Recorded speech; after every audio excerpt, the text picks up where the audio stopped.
Hello there guys and welcome to episode number 3 of the Saving Sheffield Wednesday career mode here on EAFC 24. It's been a while since episode number 1.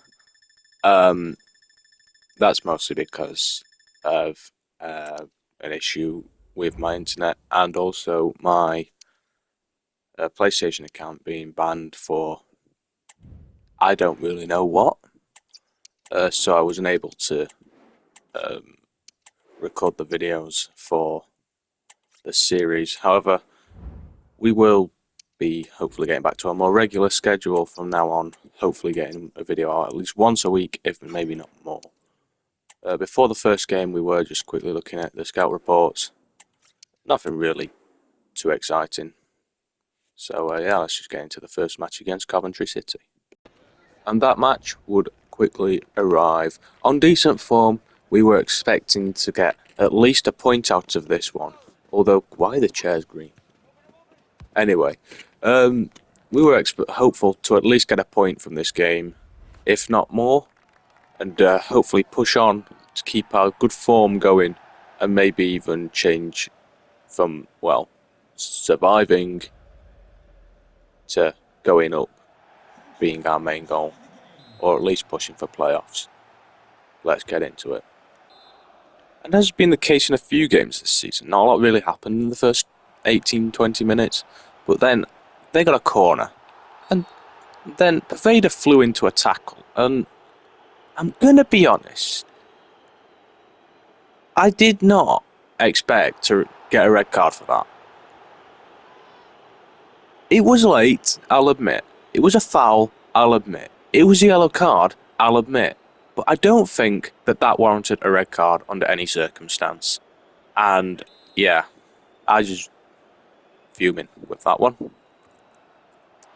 they almost scored from the free kick, which, if that happened, I'd have been fuming. I like the build up to that instant. Nothing really happened. Then tragedy struck. Ugbo, probably our best player this season, went down injured. And I'm going to be honest, whoa, I'm devastated. Because realistically, this could mean a massive turn in our form. Oh dear, Canamarch came on to replace him. The future of Sheffield Wednesday. So there's that, I suppose. Well, we seem to be a bit shell-shocked by the Ugbo injury, because we were just playing tippy-tappy football around the back. And then Palmer intercepted, ran through, Dawson made the save. For some reason he kept coming, I didn't tell him to. And the shot went over the bar, luckily, and it really was a moment to forget at the back. And then, well, basically out of nothing, we'd not really created much in the game, but then the ball fell to Momo Diaby on the edge, and he just released a shot that flew past Simon Moore in the Coventry goal. And like I said, it was really out of nothing. You know, it didn't seem like anything was going to come of that chance until he cuts back away from the defender and just fires one into the top corner. There was absolutely no saving that. And yeah, Wednesday in the new green chaired Hillsborough had a lead. It's not really even against the run of. It's not against the run of play, because realistically, there hadn't been a run of play in this game. But all that really mattered was we took the lead against Coventry. Something that we have been really good at this season is counter-attacking. As we're about to show here, Bannon just wins the ball back from a really poor free kick from Coventry, let's face it. At 1-0 down, you're not playing about, you're whipping it in. But he just ran and ran and didn't really stop, and the Coventry defending was really questionable. And realistically, the shot on another day could have gone in. Really questionable defending though from Coventry, and they're lucky to still be in this game. And then finally, we put the game to bed. Brilliant run by Canamatri down the right. He squared it. Patterson's shot was initially saved by Simon Moore, but on the follow-up, he just tapped it in. Simon Moore flapping at thin air for some reason. But it really just gave off the vibes of it's Patterson again from the playoff semi-final at the end of last season. So Moore what is he doing? Anyway, it's just funny. He's diving the wrong way for starts. Anyway, 2-0, 5 minutes on the clock. That's surely game, set and match. And just to show Coventry did have chances, this was realistically the best they could do with them. Casey Palmer is absolutely useless, by the looks of things.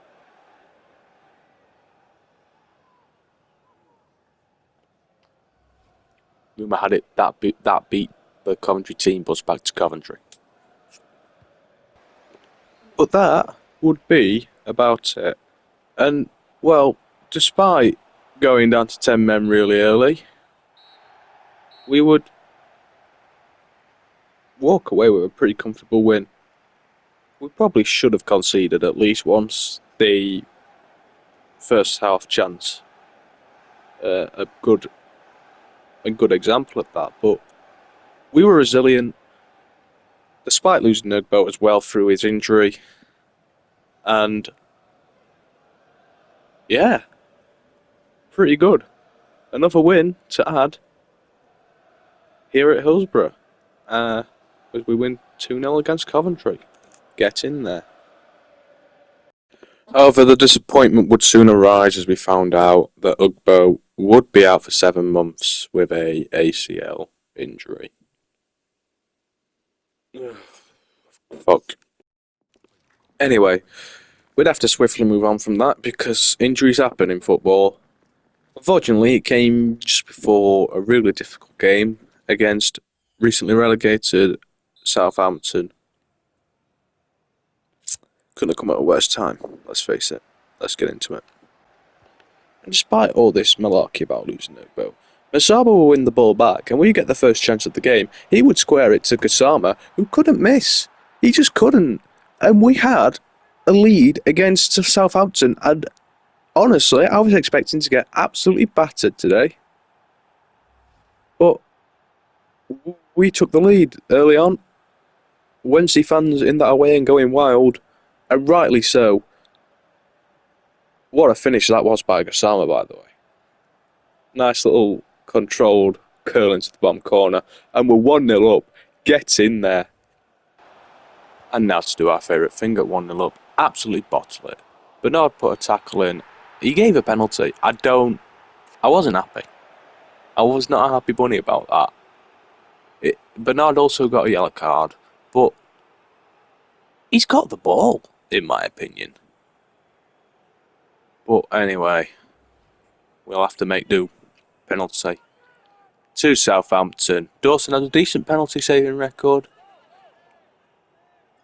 As he faced Stewart, but, well, Ross Stewart was not going to miss, let's face it. Straight into the roof of the net. This was the moment where I realised that Ross Stewart actually played for Southampton.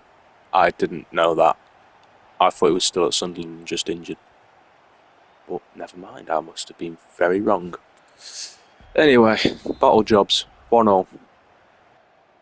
And then for the second week running, our day would get a lot worse as goalscorer Gassama flew into a tackle.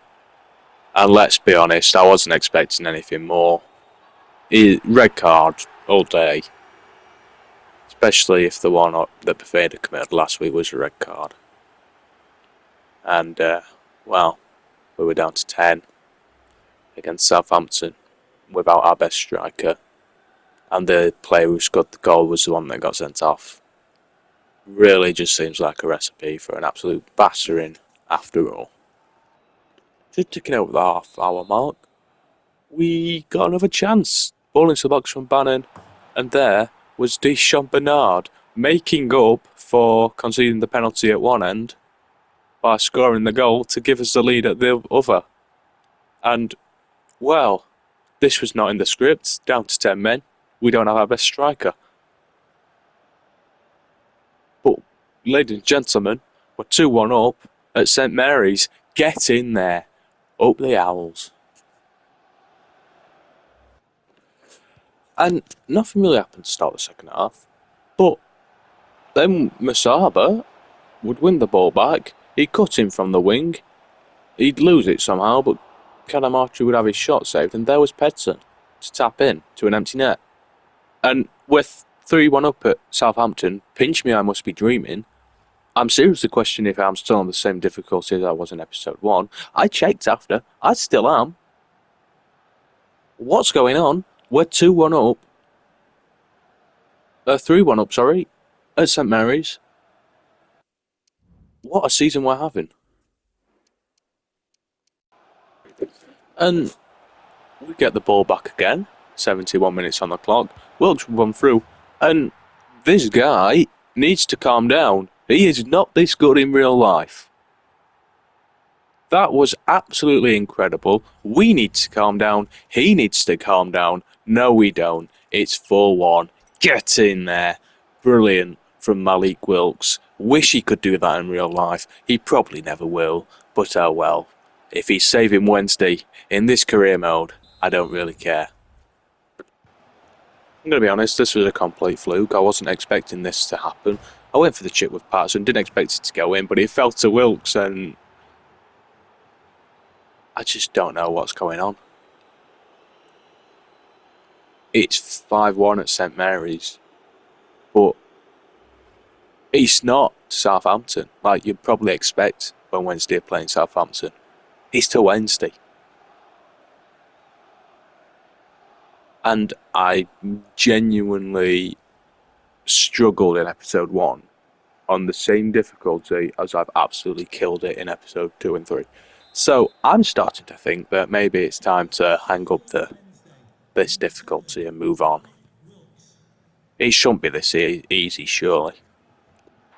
Like I said, it shouldn't be this easy. I apologise, I didn't get the goal, the foul corrupted. But, yeah.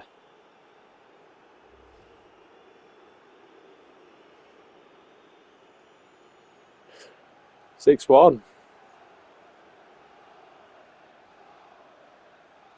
Masaba this time with the goal, and well,